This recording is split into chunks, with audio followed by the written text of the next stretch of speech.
Hello and welcome back to Aubrey's Things, a podcast about the paranormal. Sorry for the delay. I've been super busy and looking for a new video program to upload my podcast with. If you've noticed, there's no ugly watermark at the bottom of the screen, which means I finally found a movie editor.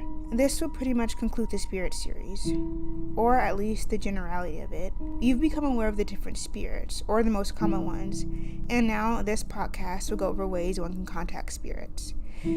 I want to preface this with a few housekeeping rules for safety.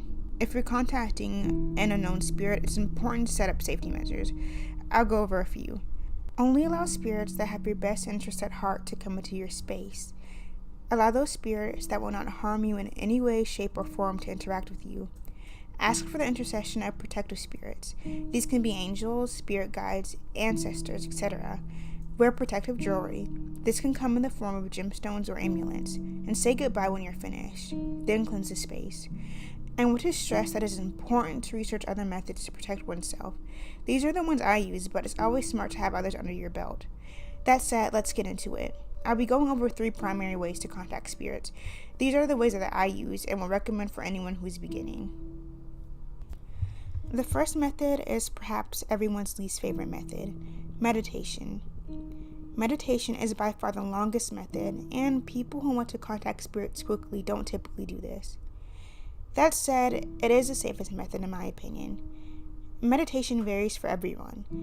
Essentially, what you'll be doing is allowing yourself to fall into a meditative state and calling out to a spirit. You're looking for anything out of the ordinary. This could be smells, sounds, sensations, etc. It was actually using meditation that I was able to contact a spirit my first time, or at least get its name. Granted, it took me months, but it worked. And if you want an in-depth video on how I did that and how I meditate in general, let me know in the comments. The second method we'll be discussing is the pendulum method. Typically, a triangular looking stone on a chain. A pendulum is a divination tool used to give you a yes, no, or maybe answer.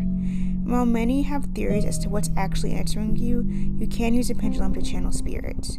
To use a pendulum, you will need to ask it for its yes, its no, or its maybe. You'll get this by seeing which way it swings for each answer.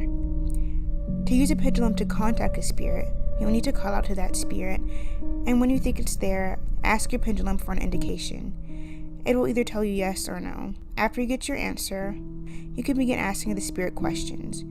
Don't forget to say goodbye when you're done, and don't forget to say goodbye to your pendulum as well as thank you, as the pendulum is its own being.